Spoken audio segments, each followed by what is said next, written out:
قرآن مجید سے ایک آیت مجیدہ کو تلاوت کرنے کی سعادت حاصل کی ہے. شہر آفاق آیت قل میرے حبیب آپ فرما دیجئے. سب سے پہلے تو میں اسی لفظ پر گفتگو کرنا چاہتا ہوں. آپ فرما دیجئے. کیا خدا علی کل شیء قدیر نہیں ہے؟ اس کا مطلب یہ ہوتا ہے کہ جو ہر چیز پر قدرت رکھتا ہو. ٹھیک ہے، تو اس نے خود کیوں نہیں فرما دیا؟ پھر توجہ چاہتا ہے.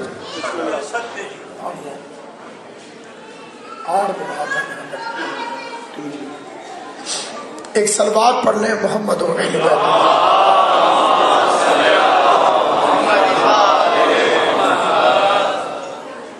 سامعین گرامی،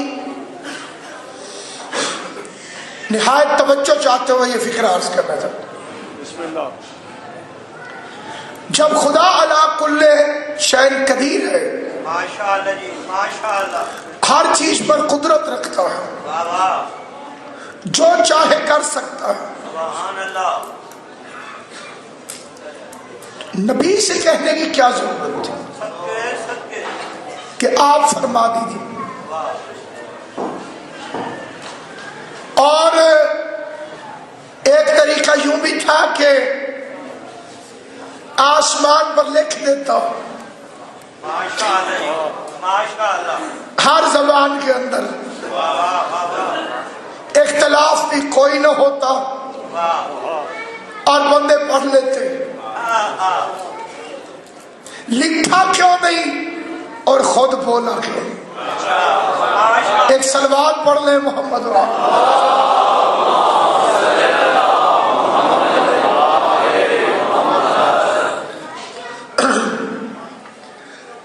لکھا اس لیے نہیں کہ کتاب کافی نہیں ہوتی. اگر کتاب کسی بھی طریقے سے کافی ہوتی تو اللہ آسمان پر سارا دین لکھ دیتا، لوگ نیچے سے پڑھ لیتے. اصل میں اس فکرے کے پیچھے بھی کتاب کافی ہے. علم کی دشمنی چھپی ہوئی ہے، کیونکہ طالب علم جتنا زیادہ نالائق ہو اتنا استاد کا دشمن ہوتا ہے.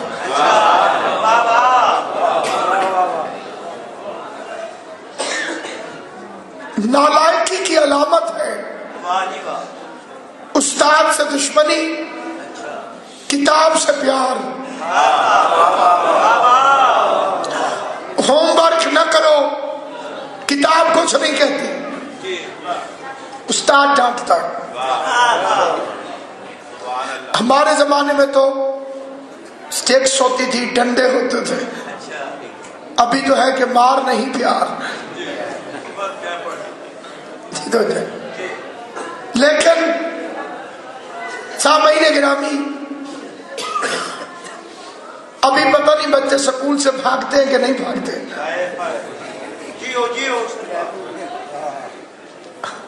ہمارے زمانے میں یہ کام بڑا عروج پہ تھا.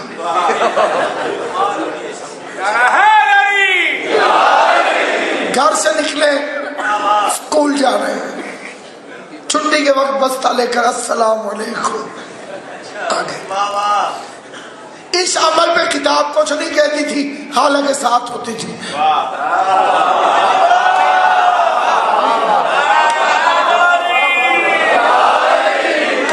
بھئی اچھی بات نہیں تھی نا، لیکن کتابیں کچھ کہتی نہیں تھی. لٹکا دو، کرکٹ کھیلتے رہو. یہ ہے نفسیات، سائیکالوجی کا مسئلہ. جتنا کوئی نالائق ہوگا کتاب سے تو دوستی کرے گا. پھٹ گئی ہے نہیں لیتے، میری بک گم ہو گئی ہے نہیں لیتے. لیکن ٹیچر سے دشمنی، اس لیے جو کائنات کا سب سے بڑا نالائق تھا اس نے سب سے بڑے استاد کو سامنے کہہ دیا مجھے کتاب کافی ہے.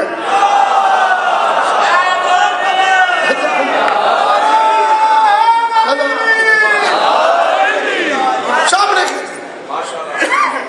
صاحب مجھے تو کتاب کافی ہے. کتاب کافی ہے تو وارڈن ہٹاؤ. مجھے یہ ٹریفک کنٹرول کرنے کے لیے وارڈن کیوں کھڑے تھے؟ کتابیں رکھو، قانون ان کے اندر لکھو. بیچارے ذاکروں کی گاڑیوں کا چالان کرنے کے لیے موٹر وے پر کیمرے والے کھڑے ہوئے ہیں سپیڈ دیکھنے کے لیے. وہاں کیمرہ ضرور رکھنا. کتاب رکھو، اس کے اندر جرمانے رکھو. ماشاءاللہ جی. عدالت میں جج کو بٹھانے کی کیا ضرورت ہے؟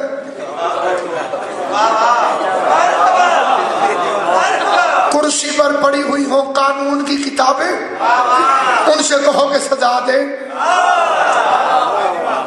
میڈیکل کی کتابوں سے اپنا چیک اپ کرواؤ، ڈاکٹر کے پاس کیوں جاتے ہو؟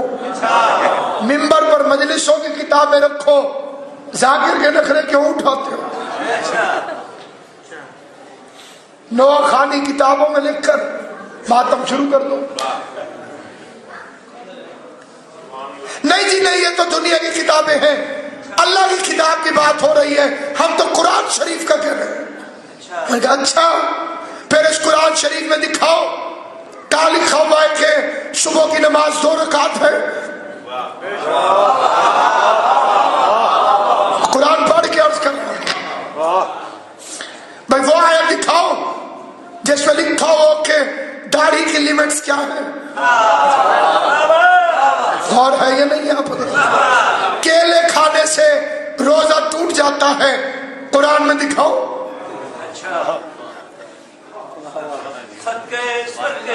میں نے کہا میں تو بڑا پکا مسلمان ہوں، جب تک قرآن میں کیلا لکھا ہوا نہیں دکھائیں گے.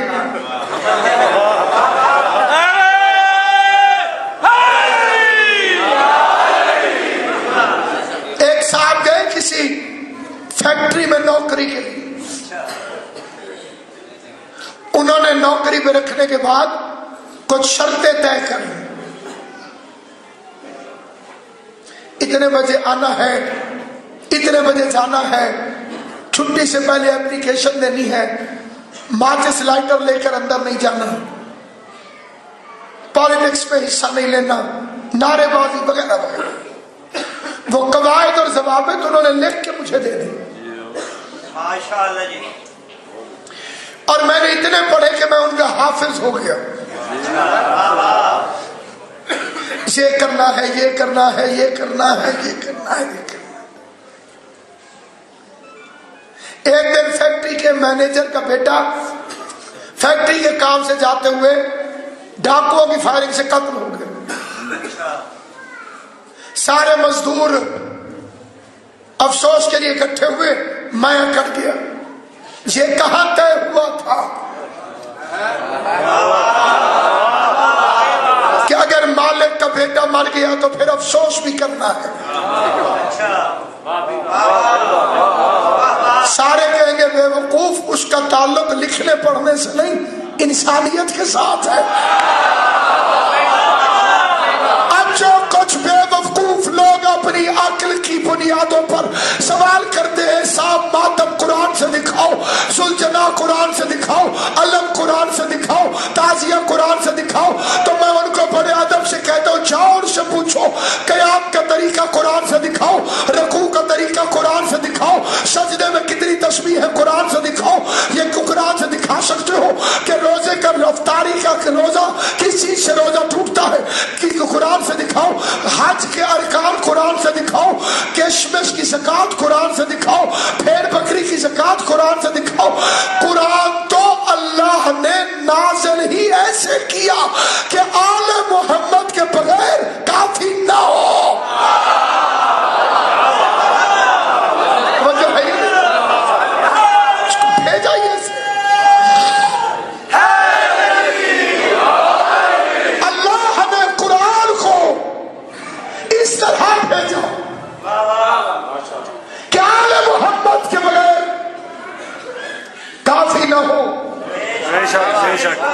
ہم تو پھر عربی نہیں، یہ عربیوں کو سمجھ میں کیوں نہیں آتا تھا؟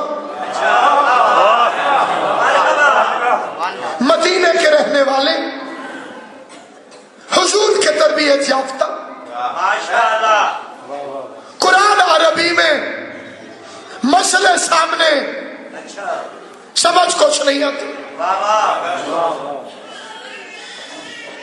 وہ دو عورتیں آ گئی بہت ابھی سے، ایک ہی وقت میں دونوں کے گھر ایک ہی کمرے میں بچہ پیدا ہوا۔ ہمارا معاشرہ کیونکہ اسلامی اصولوں سے ہٹا ہوا رہا ہے ہمیشہ، تو ہم بیٹے کو بیٹی سے افضل مخلوق سمجھتے ہیں، اور ہمارے بعض اہل منبر بھی یہ فکر کہہ جاتے ہیں جی بیٹا جائیداد کا وارث ہے اور بیٹی جنازے کی وارث ہے۔ آپ کو کس نے کہا؟ ہم کوئی ان کے ماننے والے ہیں جو رسول کی بیٹی کا حق کھا گئے، کبھی بیٹی کے حق سے غفلت نہ کرنا، ورنہ قبر انگاروں سے بھر جائے گی۔ بیٹی کا حق کھانے والا چاہے کسی دور میں بھی کھائے، اسی کے ساتھ اٹھے گا جس نے رسول کی بیٹی کا حق کھایا تھا۔ اس معاشرے اور سوسائٹی اور سماج کے اندر خود اسلام نافذ کرے۔ پھر ایک آواز اور بھی اٹھتی ہے کہ سب اسلام تو مردوں کا مذہب ہے، سارے نبی مرد، کوئی خاتون نبی نہیں آئی نا بھائی؟ جی بالکل ٹھیک ہے۔ یہ بڑی زیادتی ہے اسلام کے اندر۔ لڑکے کو خود ہی اسلام نے دو حصے دیے ہیں اور لڑکی کو ایک۔ خدا کی قسم اگر اسلام نافذ ہو جائے ماشاءاللہ ایک بندہ بھی پریشان نہ ہو۔ جتنی ہماری پریشانیاں ہیں وہ غیر اسلامی سوسائٹی کی وجہ سے۔ ہمارے پاس ضرورت جتنا اسلام ہے، جتنے سے کام چل جائے۔ اپنے محلے میں پردہ، باہر نکل کے چادر اتر گئی، اچھی بھلی بازار میں جا رہی تھی، برد کے چادر کی پرواہ کیے بغیر۔ یہ آپ کے شہر کی بات نہیں کر رہا ہوں، آپ ایسے سیریس ہو گئے۔ نہیں، وہ میں نے خود دیکھا ہے اپنے شہر میں۔ اوہ کم وقت واقف کرو۔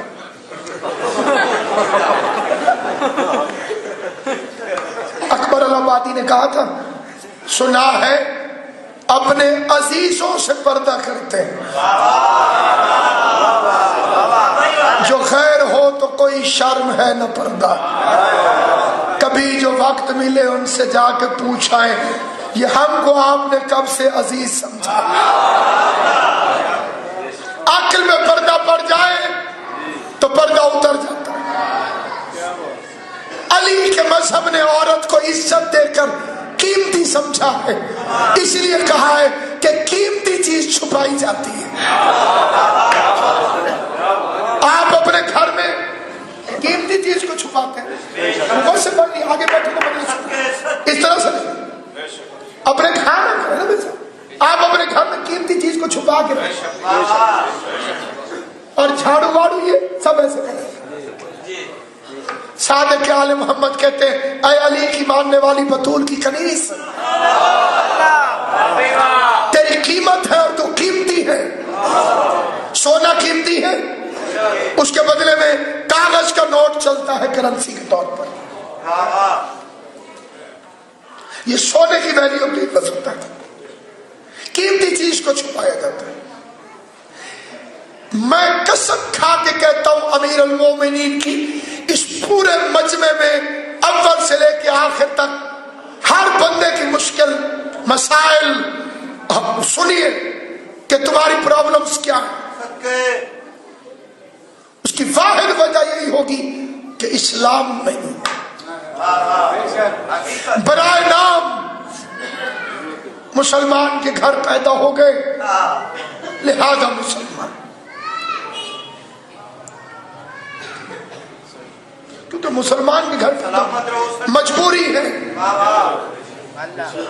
کیونکہ ابا مسلمان تھے، ورنہ آتی تو ہمارے وزیروں کو بھی قل ہو اللہ احد نہیں ہے.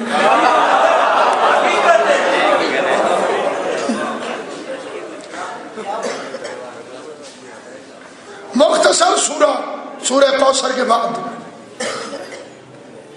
البتہ پریشانی کی کوئی بات نہیں ہے. سنا ہے کہ انہوں نے 7-8 دفعہ غلط پڑھنے کے بعد اپنے گارڈ سے معافی مانگ لی.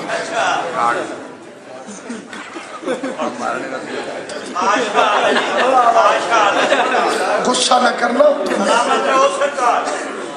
پھر اس کے بعد پریس میں انہوں نے فرمایا کہ مجھے لکھ کے غلط دی تھی. خود بدلتے نہیں، قرآن کو بدل دیتے.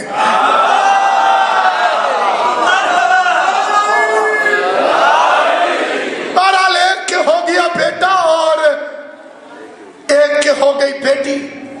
دونوں کہتے تھے بیٹا ہمارا ہے. اگر بیٹی اور بیٹے میں فضیلت کا کوئی معیار ہو تو پھر بیٹی کی فضیلت کی اس دلیل کے اوپر کوئی دلیل نہیں کہ اللہ نے مصطفیٰ کو ایک ہی اولاد دی اور وہ فاطمہ زہرا.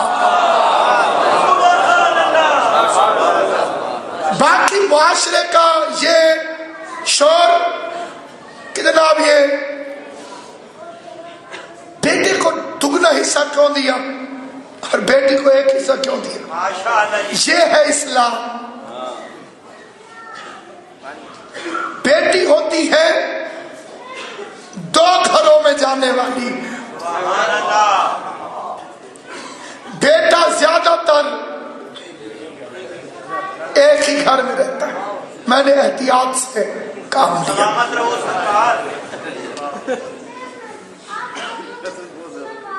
زیادہ تر یہی ہوتا ہے کہ ایک ہی گھر میں رہتا ہے. بیٹی ایک حصہ لیتی ہے باپ کے گھر سے، ایک حصہ لیتی ہے شوہر کے گھر سے. پھر اس کے 2 ہو گئے کہ نہیں ہو گئے. یہ ہے بیلنس. اسلام نے بالکل بیلنس کر دی. اور پھر اس سے اب یہ بات تھوڑی سی خطرناک ہے لیکن پتہ نہیں کیوں آ گئی ہے تو میں عرض کرتا ہوں. کسی بیوی پر واجب نہیں کہ گھر کے کام کرے.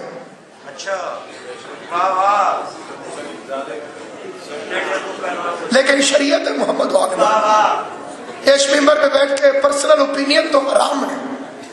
جہاں مولوی کہ میرا خیال ہے سمجھو شیطان بول رہا ہے، یا اللہ کا قرآن یا 14 کا فرمان. کام کر دے تو مستحب ہے، واجب نہیں. کھانا پکائے، روٹی پکائے. یہ جتنے چپ بیٹھے ہو انشاءاللہ یہ تقریر آپ کو یاد رہے گی.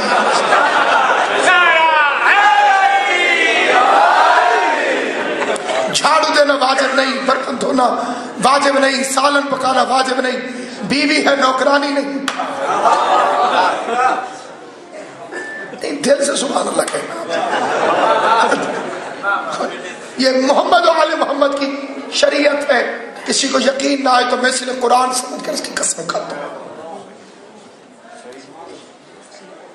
کام کر دے تو فضیلت ہے اس کے لیے، عزت ہے اس کے لیے، بلندی ہے اس کے لیے، اللہ کی کنیز ہے.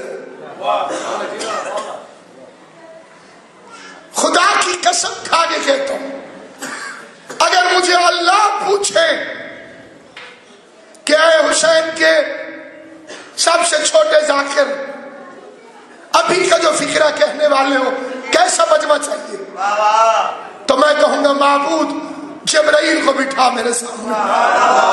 میکائیل کو بٹھا میرے سامنے, ابراہیم اور موسیٰ اور عیسیٰ کو بٹھا, پھر یہ میں فقرہ پڑھتا ہوں. نظر نہیں آ رہے, بیٹھے ہوئے ہیں, اور یہ فقرہ میں انہی کو سناتا ہوں, اس لیے کہ علی کی ماننے والی مومنات اس فاطمہ کی کنیز ہے جو عبادت میں علی کے برابر ہے, گھر کے کاموں میں فضہ کے برابر ہے.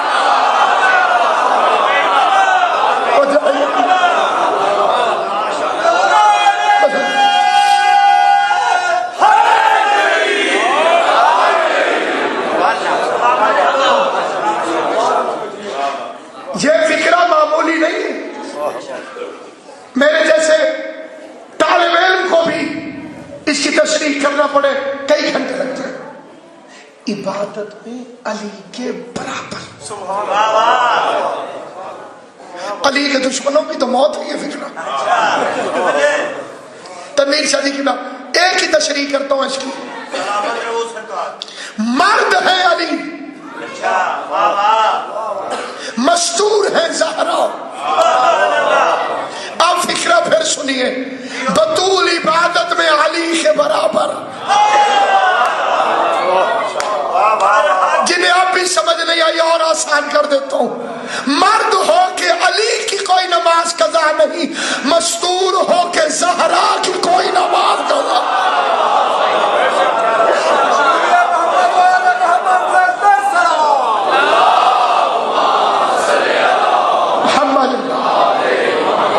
اور جب گھر کے کاموں کی بات آتی ہے, ایک دن فضہ ایک دن سیدہ, ایک دن جناب فضہ کام کرتی, ایک دن جناب سیدہ. بیٹا ایک کے ہو گیا, ایک کے بیٹی دونوں کہتی تھی بیٹا ہمارا.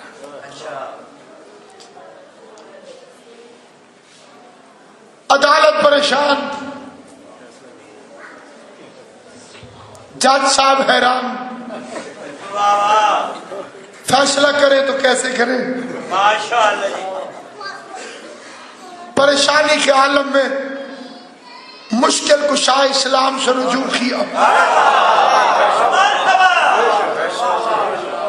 کئی بندے کہتے صاحب اگر مولا علی ان کو برحق خلیفہ نہ سمجھتے ہوتے تو انہیں مسئلے کیوں بتاتے. میں پوچھتا ہوں اگر وہ خود کو برحق خلیفہ سمجھتے تھے تو مسئلے علی سے پوچھتے کیوں تھے.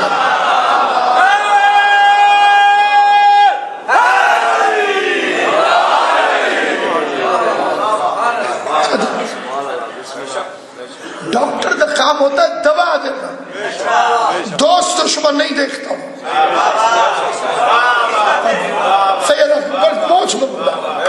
آپ اسی مجمع میں کسی اس شعبے سے متعلق پوچھئے سرجن سے تو یہ تھوڑی دیکھتا ہے کہ یہ دوست ہے یہ دشمن, مریض ہے. فرعون روٹی کھاتا تھا کہ نہیں؟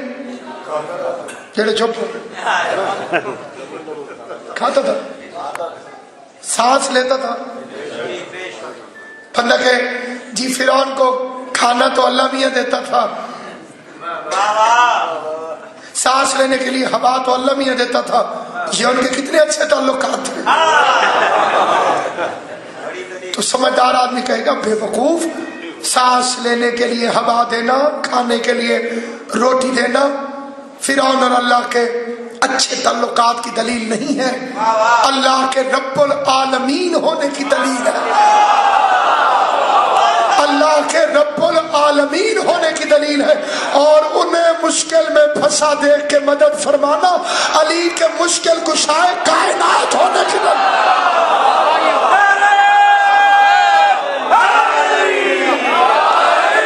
کیونکہ علی ہے مشکل کشائے کائنات.